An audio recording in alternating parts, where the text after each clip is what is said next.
Bonjour à tous et à toutes, donc aujourd'hui on se retrouve pour la lecture de dégel du mois de mars. Je suis désolée si les deux précédentes lectures de dégel sont sorties ultra méga en retard. Mais voilà, j'ai eu des soucis d'internet, enfin de connexion, ça a pas mal bugué chez moi, enfin je sais pas trop d'où venait le problème. Ce qui fait que voilà, j'ai eu des problèmes de connexion. Et ce qui va être super, c'est que les lectures de dégel du mois de mars vont être très courtes, tout simplement. Parce que d'une bonne nouvelle, c'est que je n'ai pas acquis de livres, déjà pour commencer. Donc c'est ce qui fait que ça va être très court. Euh, et là vraiment ça va être un défi avec ce reconfinement si je peux me permettre. Vous savez, ce confinement hybride, on est confinés sur cette confinée, ça fait un peu ultra bizarre. Enfin, c'est une mesure prise par le gouvernement français. Je vais pouvoir pleinement comment dire, me concentrer sur mes lectures, faire de nouveaux trucs pour ma chaîne YouTube. Et je suis en train de voir pour de nouvelles choses pour ma chaîne Twitch, parce que j'ai l'intention dans les mois à venir, comme ça, commencer à faire peut-être plus régulièrement des lives, j'en ai déjà fait. Si vous voulez avoir des infos sur ce que j'ai l'intention de faire pour la suite, que ce soit pour YouTube ou pour Twitch, vous avez évidemment les liens des réseaux sociaux en barre d'infos. Donc le blog, l'Instagram, le Twitter, le Discord, etc. Donc pour continuer à discuter, et on va commencer, je pense assez rapidement parce que la vidéo va pas être très longue à finir.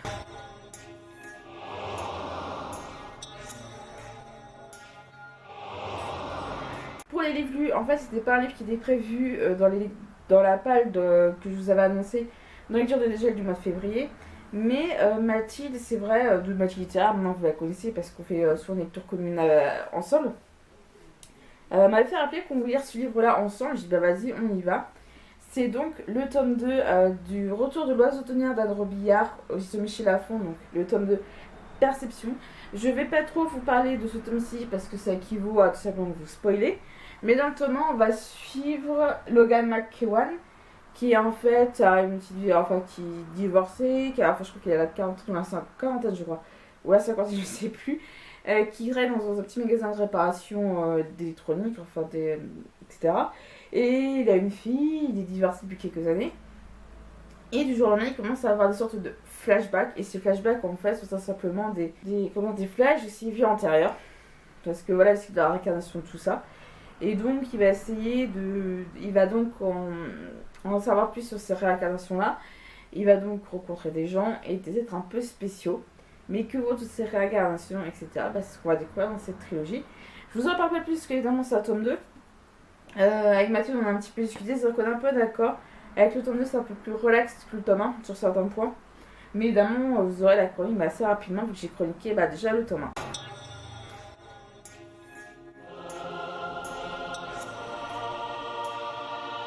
Alors comme je dis, c'est très rapide parce qu'en effet, j'ai pas eu d'acquisition. Je crois que c'est la première fois depuis le début de ma chaîne que je n'ai pas du tout d'acquisition dans un lecture de dégel. Donc là, je me suis fait une petite pile à lire qui risque peut-être de changer au fil du temps parce que, comme j'ai dit, donc on risque d'être reconfiné. Enfin, on est reconfiné. J'ai passé, vu que je travaille en crèche, donc je suis plus à ça, je travaille en crèche maintenant. Les crèches sont fermées, donc c'est-à-dire que on travaille pas, tout simplement. Et donc, je vais faire une chose que voilà, que je suis aussi faire pour reconfinement, c'est-à-dire de lire davantage. En plus de ça, j'ai Antoinette là-bas qui. Oui, je parle de toi, Antoinette. Elle est en train d'ouvrir ses yeux. Oui, je suis pas dans une bibliothèque parce que, comme vous avez remarqué, voilà, il fait toujours aussi beau dehors et je vais pas allumer la lumière dans la pièce d'à côté. Juste peut-être profiter de la pièce d'à côté pour vraiment lire un petit peu plus, vraiment me détendre, etc. Et vraiment lire plus. J'ai l'intention de faire comme à Phoenix, Link the Sun sur sa chaîne, deuxième chaîne. En fait, Lynx a dit que Lynx Off n'était pas sa chaîne secondaire, mais c'était vraiment que Lynx the Sun et Lynx Off, c'était deux chaînes à part égale, il n'y en a pas une qui était plus importante que l'autre, que le contenu était juste différent. Et c'est vrai que depuis plus d'un an, il lit au moins 1 heure par jour, et je pense que c'est ce que je vais faire, peut-être lire 1 heure et demie par jour. Ça va être pas mal d'avancer, ça va peut-être pas mal de l'être un peu plus. Donc on va commencer, parce que la pile tape pas trop. Voilà. Il y a surtout des livres que j'ai commencé. Là, je pense que dans les prochains mois, c'est vraiment de terminer les livres que j'ai commencé. Pour le Plib, j'ai sur ma liseuse le livre Recueil de Pauline Cidre aux éditions Silex. Ce livre est donc en numérique sur ma liseuse. Je suis à 13%, je suis en train de lire très lentement. Mais j'ai l'intention de finir assez rapidement parce qu'il me reste 220 pages. Donc c'est un des livres qui fait partie des 5 finalistes pardon, pour le PLIB. En fait, de quoi ça parle? On va suivre tout simplement, j'ai oublié son nom, Gilles, je crois, si j'ai pas oublié son nom, ça m'énerve. Ouais, Jessil, pardon, pourquoi j'arrive même plus à parler. Qui était en fait un roi, dans le royaume de la Rocaille, qui vivait dans une cité et tout. Et en fait, il vient d'être tout simplement ramené à la vie parce que la semaine a passé, ou enfin, il y a peu, il a donc été victime d'un assassinat. Enfin, on le suppose parce qu'il est mort, il est décédé tout simplement comme ça du jour au lendemain, sans réelle cause. Enfin, on pense que c'est un assassinat par empoisonnement. En tout cas, c'est pas forcément enfin, c'est la version que vont lui dire les personnes qui vont le ramener à la vie. Et dans le royaume de la Rocaille, Jézil est en fait un membre de la famille royale parce qu'il a une particulier. Enfin, les membres de cette famille royale ont une particulier, c'est qu'ils ont donc le sang vert. Et donc que ces personnes au sang vert nourrissent les gens, la population, grâce à leur sang. Comment? Parce que grâce à leur sang vert, ils peuvent faire pousser des arbres, des plantes, dans un monde qui est très sec. Tout simplement, il n'y a pas d'eau, etc. Donc ce sang vert est assez précieux. Et au moment où Jessil décède, ils sont 3 à avoir eu le sang vert. Donc Jessil et son frère et sa soeur qui sont également jumeaux. Donc Jessil décède et en fait les ministres ou tout ça ont pris le contrôle. Jessil n'a évidemment pas d'enfant, donc pour le succéder. Sa sœur, donc femme, ne peut pas spécialement prévoir au trône et puis elle n'a pas un pouvoir qui est très développé. Et son jeune frère est tout simplement devenu fou, avec une santé mentale plus que précaire parce que Jessil est tout simplement mort devant les yeux de son frère. Et donc ces gens-là qui l'ont ramené à la vie vont tout faire pour remettre Jessil sur le trône et rétablir son pouvoir. Mais ça va être très compliqué quand on est un mort-vivant, que votre sang vert ne vaut plus rien et que justement de ce monde qui est au-delà des remparts de sa cité, donc dans la Rocaille où tout est justement très, très dur vis-à-vis de cette sécheresse, comment Jessil va reconquérir son trône, etc. C'est un peu ce qu'on découvre un peu dans Rocaille. Je vous l'ai très mal expliqué, j'en suis désolée, mais j'essaie de vous l'écrire au mieux avec mes mots. En tout cas, parce que moi j'essaie qu'on se rende compte des fois que c'est compliqué. Ça veut pas dire que le livre est nul. En tout cas, pour ce que je lis, j'aime beaucoup. Je suis vraiment prise dedans. C'est vraiment intéressant vis-à-vis des enjeux politiques, etc. Mais en tout cas, Rocaille, tout ce que j'ai lu pour l'instant, c'est vachement intéressant. Mais en tout cas, je pense que je vais en parler très prochainement parce que je suis tellement à fond dedans que je crois qu'il va se lire assez rapidement. J'ai vu que ma liseuse, il restait 10% de batterie. Donc après cette vidéo, je vais la mettre en charge. Mais en tout cas, c'est vraiment intéressant pour de ce que j'ai. Autre livre que j'ai commencé et que j'ai toujours pas terminé, que je vais terminer au mois de mars, c'est The Empire of Corpses, donc de Project Ito et Toanjo aux éditions Picard Roman. Là, j'ai vraiment l'intention de le faire, vraiment de le terminer. J'ai vraiment l'intention de finir ces romans-là parce qu'au bout d'un moment, à force de vous les représenter et de pas les terminer, je tiens pas d'engagement. Enfin, je tiens des engagements avec vous quand je vous parle de les lire, finalement je les tiens pas, donc ça me dérange. Mais je vous en parlerai davantage de ce livre quand je l'aurai terminé, parce que je suis à la bonne moitié maintenant. Et je crois que c'est partie de ces livres où je suis tellement à fond dedans que je n'ai même pas envie de le terminer, tout simplement. En fait, et je suis vraiment à fond dedans. Comme j'ai dit, j'adore la couverture, etc. Et je m'en suis rendu compte que quand j'ai fait le montage des lectures de gel du mois de février, que je l'ai mise en ligne, j'ai été donc empêchée par une moto aussi qui est passée dans la rue là. Et en fait, ce roman existe en manga. Et je pense que je vais aussi me procurer la série en manga. Enfin, le roman en manga pour vraiment voir que ça va être vraiment intéressant. Parce que ça vaut une image. Parce que franchement, déjà quand on voit la couverture, quand on lit le contenu, c'est vachement intéressant comme livre. Et franchement, je vous le conseille si vous aimez tout ce qui est steampunk, chronique.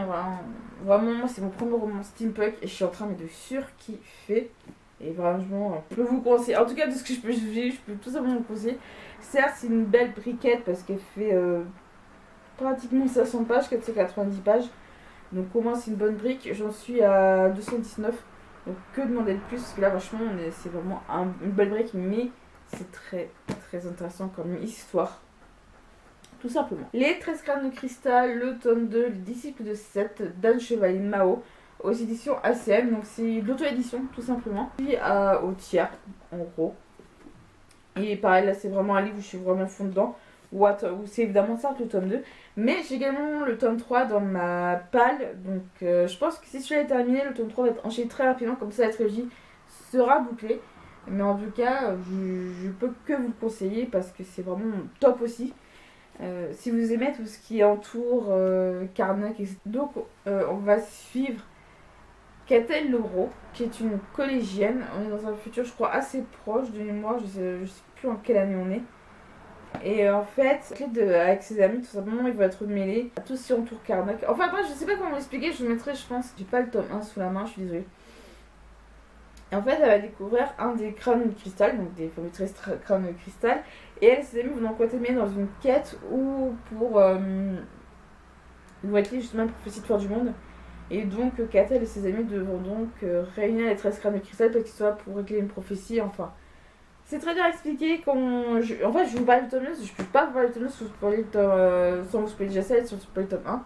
Mais je vous renvoie à ma chronique du tome 1, donc qui se trouve ici en haut à droite. Non, elle doit se trouver là, pour vous. Si je dis pas de bêtises. Enfin bref, je vous mets la chronique du tome 1 pour vous ayez un peu plus d'informations et avoir vraiment mon avis sur le tome 1. Et dans le tome 1, sur la chronique du tome 1, je vous dévoile un peu mieux ce que... je vois mieux du tome 1 et je vous donne vraiment mon avis sur le tome 1, comme ça au moins... je dirai pas de bêtises ici dans cette vidéo. Dernier livre que je me suis prévu et pas genre second, tiers, un truc comme ça, c'est Les Chiens d'Alan Stratton aux éditions Françoisière. On va suivre Cameron qui, avec sa mère, se retrouve à atterrir dans un patelin au milieu de nulle part, dans une maison au milieu de nulle part, dans des champs, etc. Parce que Cameron et sa mère doivent fuir le père de Cameron, qui est apparemment un homme assez violent, qui leur en veut encore du mal. Cameron, ça lui saoule encore une fois d'atterrir on ne sait où. Mais pour l'instant, apparemment, ça a l'air d'aller. Au fil du temps, ça va mieux. Je dis voilà, on y est. Il est pas prêt de nous retrouver parce qu'ils sont nulle part. Enfin, là, vraiment, Cameron, il dit qu'il espère rester au moins un bon moment. Sauf qu'il y a des histoires autour de la maison où sont Cameron et sa mère. Comme quoi, il y aurait des chiens, des loups, enfin des espèces de chiens autour de la maison. Qui serait lié à une histoire de meurtre, de mort, enfin, des trucs assez étranges. Et donc Cameron va tout simplement mener sa petite enquête. Et c'est ça qui est vraiment top, c'est que cachette baraque et qu'il y a cette histoire de chien qui erre autour de la maison.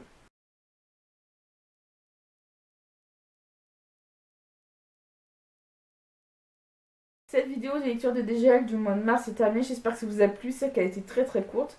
Mais ouais, voilà, vu que j'ai pas d'acquisition, ça a permis de vraiment aller un peu plus à l'essentiel.